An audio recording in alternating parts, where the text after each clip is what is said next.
오렌지 빛이라고 하는 책의 저자는 앤디 앤드루스입니다. 앤디 앤드루스는 작가이며 연설가이며 코미디언입니다. 4명의 미국 역대 대통령 앞에서 연설하기도 한 이 앤디 앤드루스를 가리켜 뉴욕 타임즈는 조용한 가운데 미국에서 가장 영향력 있는 사람이라고 평가한 바 있습니다.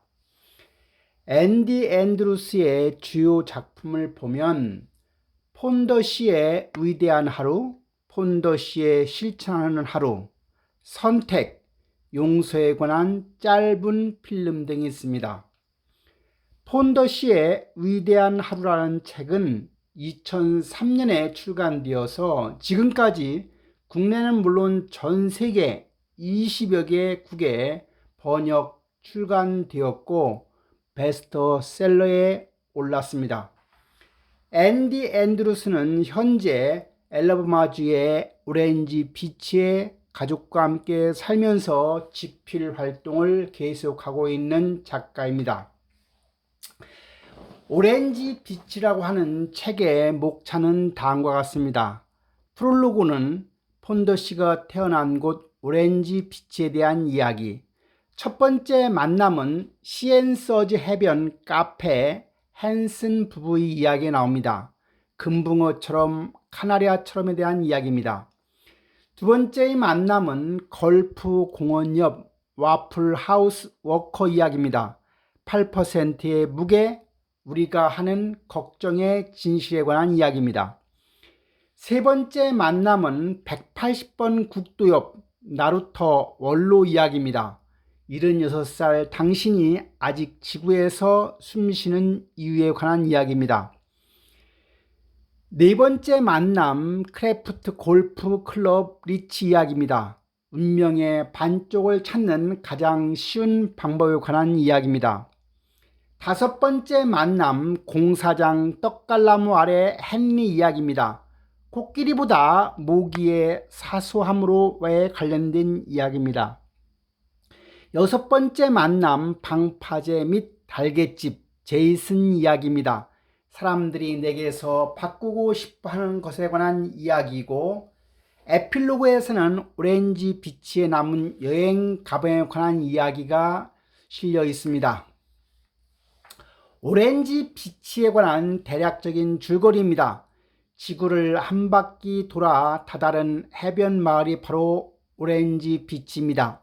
에메랄드 바다와 살구빛 태양 아래 평범한 사람들이 소박한 행복을 꿈꾸는 곳. 하지만 행복해 보이는 겉모습과는 달리 살아갈 이유를 잃어버린 사람들로 가득한 곳이 바로 오렌지 비치입니다. 그런 오렌지 비치에서 어느 날 낡은 갈색 여행 가방을 든 한 남자가 나타나 말을 걸고 그로 인해 마을은 어느새 다시 꿈꾸기 시작하는 이야기입니다. 청바지에 흰 셔츠를 입고 의문의 낡은 가방을 둘러맨 채 마을로 찾아온 한 남자, 그의 이름은 존스입니다. 어디서 왔는지 어떤 일을 하는지도 알 수 없는 그와의 특별한 만남을 통해 마을 사람들은 다시 살아갈 이유와 방법을 찾게 된다는 이야기입니다. 오렌지 비치에 나오는 주요 인물은 다음과 같습니다. 첫 번째 존스입니다. 이 사람은 나이를 가늠하기 어렵고 낡은 갈색 여행 가방을 들고 있고 큰 키도 작은 키도 아닌 사람입니다. 하얗게 센 머리칼을 지녔고 피부는 거무튀튀해서 흑인인지 백인인지 알 수 없는 얼굴입니다. 청바지에 하얀 티셔츠를 입고 낡은 가죽 샌들을 신은 허름한 차림이지만 감히 거역할 수 없는 우약감이 느껴지는 인물이 바로 존스입니다. 두 번째 인물입니다. 나는 존스를 처음 만났을 때 23살이었습니다. 존스를 만나기 몇 해 전 어머니와 아버지를 잃게 된 사람입니다. 집도 자동차도 없고 그럴듯한 일자리도 없는 사람입니다. 대부분의 밤을 오렌지 비치 골프 주립공원 방파제 아래에서 보내는 사람이 바로 나입니다. 프롤로그입니다. 폰드 씨가 태어난 곳 바로 오렌지 비치입니다. 나와 존스의 만남입니다. 하느님이 자기 뜻에 따라 우리가 원하는 곳에 우리를 데려다 놓는다. 우리를 산 정상이나 대궐 같은 집에 데려다 놓는다. 모두 산 정상에서 서기를 바라지만 산 꼭대기는 바위 투성인데다가 춥기까지 합니다. 또 정상에 오르면 더 이상 오를 곳도 없습니다. 하지만 전망은 좋은 곳입니다. 전망이 있는 이유는 다음 목표를 보기 위한 것일 겁니다. 하지만 그곳에 도달하려면 다시 계곡의 무성한 풀밭과 푹푹 빠지는 흙길을 힘겹게 걸으면서 비탈을 올라야 합니다. 그렇게 다음 목표를 위해 필요한 지혜를 터득해 가는 것이 인생입니다. 지금 뭘 먹고 있나? 자네는 오늘 정어리와 비엔나 소시지를 먹었지만 나는 바다가 훤히 보이는 곳에서 랍스터와 비프스테이크를 먹었네. 모든 것은 관점에 달려 있네. 우주의 법칙 중 우리가 집중하는 것은 증가하기 마련입니다. 지금 갖고 있는 것에 감사하는 마음을 가지면 행복은 저절로 찾아오게 됩니다. 다른 사람이 나라면 나의 어떤 점을 변화시키고 싶어 할까요? 어떻게 해야 남들이 함께 있고 싶어 하는 사람이 될까요? 다른 사람이 자신을 어떻게 생각하느냐도 매우 중요한 것입니다. 첫 번째 만남 시앤서즈 해변 카페 헨슨 부부 이야기입니다. 금붕어처럼 카나리처럼에 대한 이야기입니다. 헨슨 부부 이야기입니다. 남편 베리 헨슨과 아내 젠, 이들은 올해 45살로 동갑나기입니다. 같은 대학교를 다녔지만 졸업 후 2년이나 지나 친구의 결혼식장에서 처음 만난 사람들입니다. 그들은 곧바로 사랑에 빠졌고 한시도 떨어질 수 없다는 생각에 바로 결혼하게 됩니다. 하지만 그들은 21년간의 결혼 생활을 끝내겠다며 아내 제니 이혼 소송을 하게 됩니다. 남편에게서 사랑받는 기분을 느낄 수 없다는 게 이혼의 이유입니다. 남편 베리 헨슨입니다. 주에서 가장 큰 은행의 지점장, 여러 시민단체 활동에 적극적 교회 안에서의 의원회 활동을 두 군데나 하고 있는 인물입니다. 14살 때 엘리자베스와 10살 제로 등 남매에게는 더없이 훌륭한 아버지일 겁니다. 아내 제는 제러드를 낳은 후에 교사 일을 그만두고 남편과 아이들에게 전념한 인물입니다.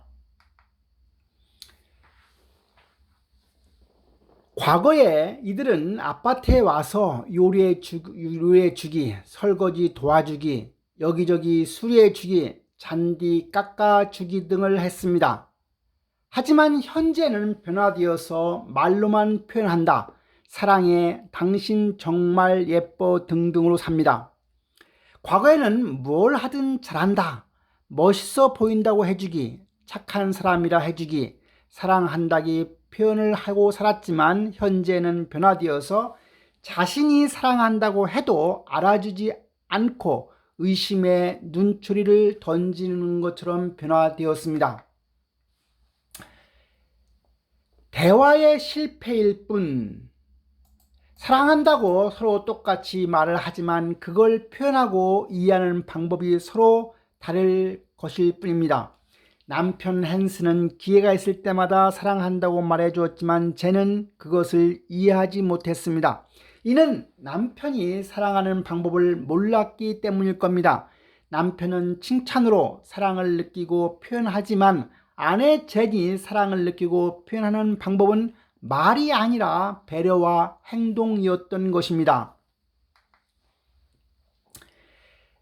사람이 사랑을 표현하는 4가지 방식이 있다고 합니다. 칭찬이라고 하는 것은 강아지를 훈련시키는 가장 효과적인 방법이라고 합니다. 그러나 강아지처럼 사랑하는 사람, 칭찬의 사랑을 느끼는 사람에게는 절대 화난 목소리로 꾸짖어서는 안 되는 것입니다. 두 번째, 배려와 행동. 금붕어를 건드릴 수 없고 사랑한다고 말한다고 해서 들을 수 없습니다. 금붕어에게는 오직 먹이를 주고 어항을 깨끗이 청소해 주길 바랄 뿐인 겁니다. 세 번째 방식은 접촉입니다.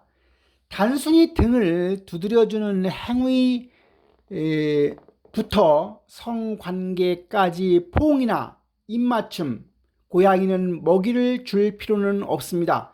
스스로 잡아먹기 때문일 겁니다. 그저 쓰다듬어주고 긁어주기만 바랄 뿐입니다. 사랑을 표현하는 네 번째 방식은 함께하는 시간입니다.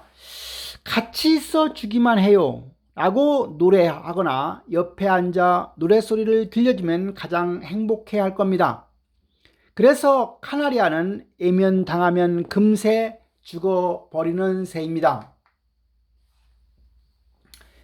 두 번째 만남, 골프 공원 옆 와플하우스 워커 이야기입니다. 8%의 무게, 우리가 하는 걱정의 진실입니다.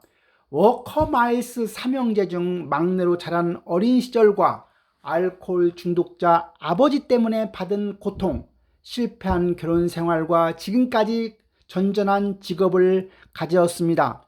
한때는 남부럽지 않게 성공했지만 어떤 경우에도 즐기지 못하는 성격 때문에 결국 실패한 과거를 지니게 됩니다. 워커의 첫 번째 아내 캔드라는 아기 곰프의 당나귀 친구 이유로처럼 항상 침울하고 비관적인 남자와 함께 살 수 없다며 떠나가게 됩니다. 두 번째 아내 데브라도는 그의 곁을 떠날 때 워커 하늘이 무너지지 않아요. 언젠가는 그걸 깨달으면 좋겠어라고 하게 됩니다.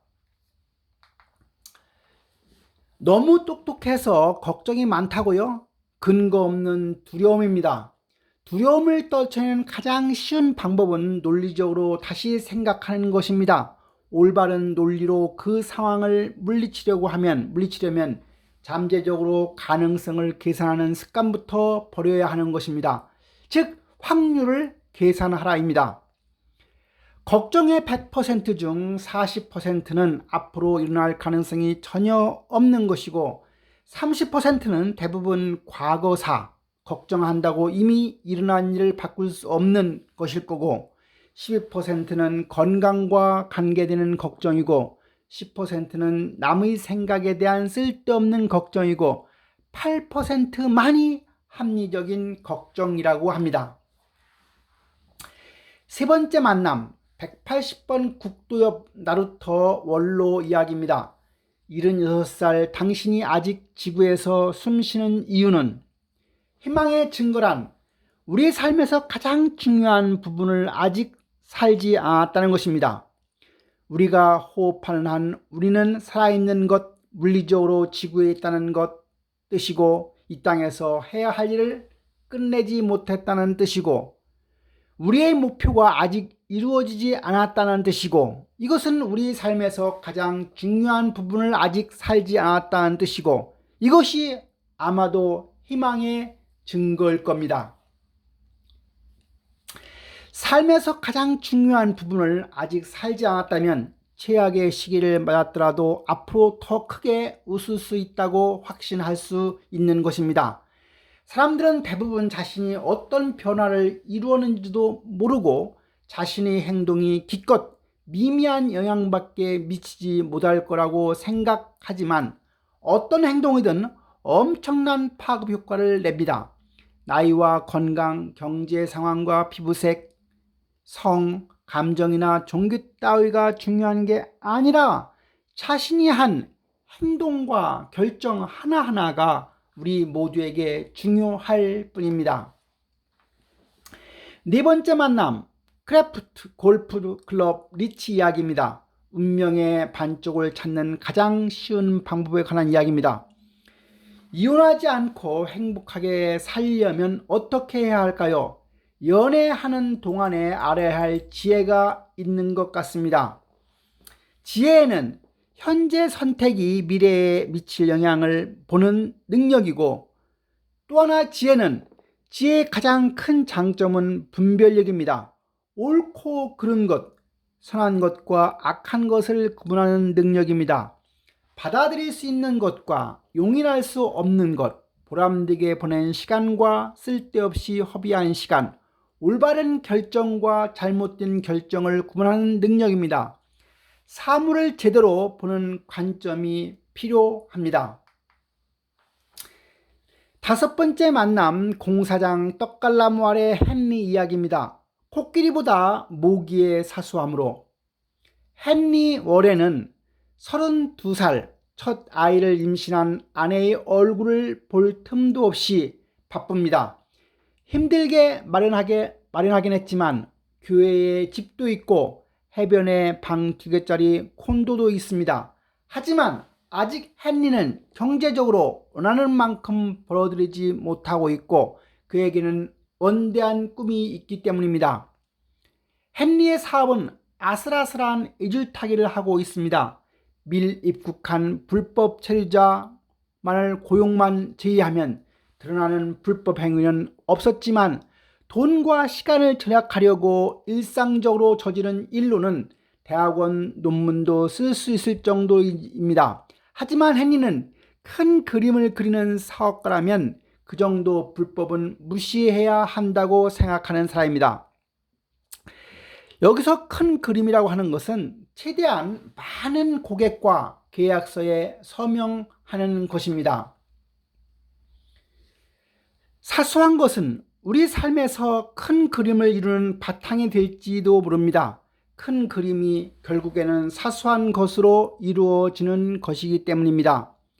코끼리한테 물려받나? 그럼 모기한테는 물려받나? 갈매기 5마리가 부두에 앉아 있습니다. 그러다가 한 마리가 딴 데로 날아가겠다고 결심했지요. 그럼 몇 마리가 부두에 남아 있겠습니까? 아직 5마리가 있네. 날아가겠다고 결심한 것과 날아간 것은 다르니까 의도만 있어서 무용지물이라는 말입니다. 딴 데로 가겠다고 생각하고 결심할 수는 있겠지. 하지만 정작 갈매기가 날개를 펄럭이면서 진짜 날아갈 때까지는 여전히 부두에 있는 것입니다. 그런 생각을 하는 갈매기와 그런 생각을 하지 않는 갈매기는 조금도 다르지 않습니다. 결국 다른 식으로 살아보겠다고 생각만 하는 사람은 그런 생각을 눈꼽만큼 하지 않는 사람과 다를 바가 없다는 겁니다. 변화라고 하는 것은 순간적으로 일어납니다. 하지만 변화하기를 결심만 해서는 안 된다는 이야기입니다. 6번째 만남, 방파제 및 달걀집 제이슨 이야기입니다. 사람들이 내게서 바꾸고 싶어하는 것에 관한 이야기입니다. 젊은이, 기회와 격려는 다른 사람에게서 얻은 거라는 말 동의하나? 모든 면에서 원만한 삶을 사는 사람, 그런 사람은 기회를 차근차근 살리고 결코 낙담하지 않는 것처럼 보이지요. 그런데 성공한 사람이 남들보다 더 많은 기회와 격려를 얻기 때문이라면 그 사람들은 어떻게 그게 가능할까요? 사람을 끌어당기는 매력이 있어 다른 사람들이 늘 함께 있고 싶어 하기 때문입니다. 즉, 인간 자석인 셈이죠. 사람들이 내게서 무엇을 바꿔놓고 싶어 할까?